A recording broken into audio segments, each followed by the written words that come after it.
शर्व शोधन की विधि। उपमन्यु कहते हैं, यदुनंदन, इसके बाद गुरु शिष्य की योग्यता को देखकर उसकी संपूर्ण बंधनों की निर्वृत्ति के लिए शर्व शोधन करें। कला, तत्व, भुवन, वर्ण, पद और मंत्र, यही संक्षेप में 6 अध्वा कहे गए हैं। निर्वृत्ति आदि जो 5 कलाएं हैं उन्हें विद्वान पुरुष कलाध्वा कहते हैं। अन्य 5 अध्वा इन 5 कलाओं से व्याप्त हैं। शिव तत्व से लेकर भूमि पर्यंत जो 26 तत्व हैं उनको तत्वअध्वा कहा गया है। यह अध्वा शुद्ध और अशुद्ध से भेद से 2 प्रकार का है। आधार से लेकर उन्ना तक भुवनाध्या कहा गया है और यह भेद उपभेदों को छोड़कर 60 है। रुद्र स्वरूप जो 50 वर्ण है उन्हें वर्णाध्वा का की संज्ञा दी गई है। पदों को पदवाध्वा कहा गया है जिसके अनेक भेद हैं। सब प्रकार के उपमंत्रों से मंत्रध्वा होता है जो परम विद्या से व्याप्त है। जैसे तत्व नायक शिव की तत्वों में गणना नहीं होती, उसी प्रकार उस मंत्र नायक महेश्वर की मंत्रध्वा में गणना नहीं होती। कलाध्वा व्यापक है और अन्य अध्वा व्याप्त हैं। जो इस बात को ठीक ठीक नहीं जानता वह अश्वशोधन का अधिकारी नहीं है। जिसने 6 प्रकार के अध्वा का रूप नहीं जाना वह उनके व्याप्य और व्यापक भाव को समझ ही नहीं सकता। इसलिए अध्वाओं के स्वरूप तथा उनके व्याप्य व्यापक भाव को ठीक ठीक जानकर ही अध्वशोधन करना चाहिए। पूर्ववत कुंड और मंडल निर्माण का कार्य वहाँ करके पूर्व दिशा में 2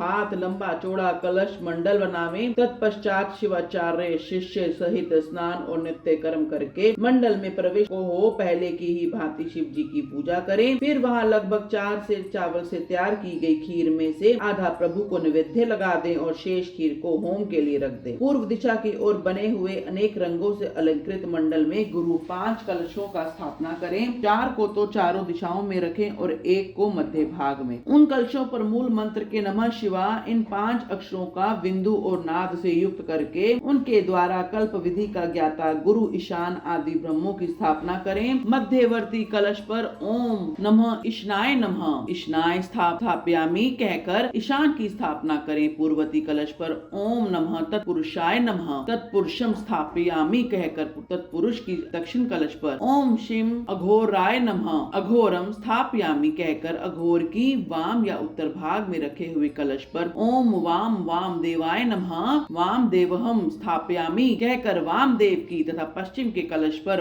ओम यम सभोजात्याय नमः सभोजातम स्थापयामि कहकर सधोजात की स्थापना करें। तदंतर रक्षा विधान करके मुद्रा बांध कर कलशों को अभिमंत्रित करें। इसके बाद पूर्ववत शिवांगन में होम का आरंभ करें। पहले होम के लिए जो आधी खीर रखी गई थी उसका हवन करके शेष भाग शिष्य को खाने के लिए दें। पहले की भांति मंत्रों का तर्पणनाद करके पूर्ण आहुति होम करने के पश्चात प्रदीपन कर्म करें। प्रदीपन कर्म से ओम हूम नमः शिवाय फट स्वाहा का उच्चारण करके क्रमशः हृदय का आदि अंगों को 3-3 आहुतियां देनी चाहिए। अंगों में हृदय, सिर, शिखा, कवच, नेत्रय और अस्त्र इन 6 की गणना है। इनमें से एक अंग को 3-3 बार मंत्र पढ़कर 3-3 आहुतियां देनी चाहिए। इन सब के स्वरूप का तेजस्वी रूप में चिंतन करना ही चाहिए। इसके बाद ब्राह्मण की कुमारी कन्या के द्वारा काते हुए सफेद सूत को एक बार निर्गुण करके पुनः निर्गुण करें। फिर उस सूत्र को अभिमंत्रित करके उसका एक छोर शिष्य की शिखा के अग्रभाग में बांध दें। शिष्य सिर ऊंचा करके खड़ा हो जाए। उस अवस्था में वह सूत उसके पैर के अंगूठे तक लटकता रहे। सूत को इस तरह लटकाकर उसमें सुषुम्ना नाड़ी की संयोजन करें। फिर मंत्र यज्ञ गुरु शांत मुद्रा के साथ मूल मंत्र से 3 आहुतियां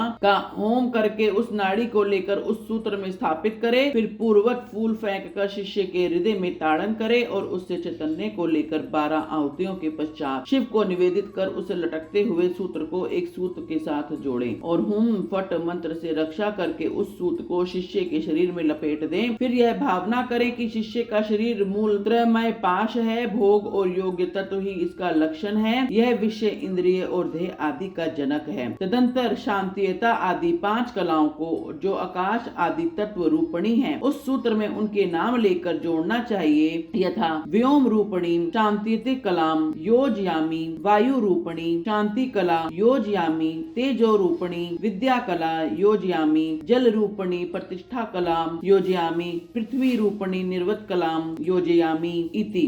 इस तरह इन कलाओं का योजन करके उनके नाम के अंत में नमः जोड़कर इनकी पूजा करें। यथा शांत यतीति कलाय नमः, शांति कलाय नमः इत्यादि, अथवा आकाश आदि के बीजभूत हम यम रम वम लम, हम यम रम वम लम्हम मंत्रों द्वारा पंचाक्षरों के 5 अक्षरों के नाद बिंदु का योग करके बीज रूप हुए उन मंत्राक्षरों द्वारा क्रमशः पूर्वोक्त कार्य करके तत्व आदि में मल आदि पाशों की व्याप्ति का चिंतन करें। इस तरह मलादि पाशों में भी कलाओं की व्याप्ति देखें, फिर आहुति करके उन कलाओं को संदीप्ति करें। तदंतर शिष्य के मस्तक पर पुष्प के से ताड़न करके उसके शरीर में लपेटे हुए सूत्र को मूल मंत्र के उच्चारण पूर्वक शांतिता पद में अंकित करें। इस प्रकार क्रमशः शांति अतिथि से आरंभ करके निर्वृति कल्या पर्यंत पूर्वोक्त कार्य करके 3 आहुतियां देकर मंडल में पुनः शिव का पूजन करें। इसके बाद देवताओं के दक्षिण भाग में शिष्य को कुश युक्त आसन पर मंडल के उत्तराभिमुख बिठाकर होम विशिष्ट चरु उसे दे। गुरु के दिए हुए उस चरु को शिष्य आदर पूर्वक ग्रहण करके शिव का नाम ले और उसे खा जाए। फिर 2 बार आचमन करके शिव मंत्र का उच्चारण करें। इसके बाद गुरु दूसरे मंडल में शिष्य को पंचगव्य दें। शिष्य भी अपनी शक्ति के अनुसार उसे पीकर 2 बार आचमन करके शिव का स्मरण करें। इसके बाद गुरु शिष्य को मंडल में पूर्ववत बिठाकर उसके शस्त्रोक्त लक्षण से युक्त दंत अध्वान दे। शिष्य पूर्व और उत्तर की ओर मुंह करके बैठे और मौन हो। उस दतोन के कोमल अग्रभाग द्वारा अपनी दांतों की शुद्धि करें। फिर दतोन को धोकर फेंक दें और कुल्ला करके मुंह हाथ धोकर शिव का स्मरण करें। फिर गुरु की आज्ञा पाकर शिष्य हाथ जोड़े हुए शिव मंडल में प्रवेश करें। उसे फेंके हुए दतोन को यदि गुरु ने पूर्व उत्तर या पश्चिम दिशा में अपने सामने रख लिया तब तो मंगल है, अन्यथा अन्य दिशाओं में देखने पर अमंगल होता है। यदि निंदित दिशा की ओर वह दिख जाए तो उसके दोष की शांति के लिए गुरु मूल मंत्र से 108 या 54 आहुतियों का होम करे। तत्पश्चात शिष्य का स्पर्श करके उसके कान में शिव नाम का जप करके महादेव जी के दक्षिण भाग में शिष्य को बिठाएं। शिव का ध्यान करते हुए पूर्वज की ओर सिरहाना करके रात में सोए शिखा में सूत बंधे हुए उस शिष्य को शिखा से ही बांधकर गुरु नूतन वस्त्र द्वारा हुंकार उच्चारण करके उसे ढक दे। फिर शिष्य के चारों ओर भस्म तेल और सरसों के 3 रेखा खींचकर फट मंत्र का जप करके रेखा के बाह्य भाग में दिक्पालों के लिए बलि दे। शिष्य भी उपवास पूर्वक वहाँ रात में सोया रहे और सवेरा होने पर उठकर अपने देखे हुए स्वप्न की बात गुरु को बताए। बोलो हर हर महादेव। ओम नमो शिवाय। बोलो हरि ओम नमो शिवाय।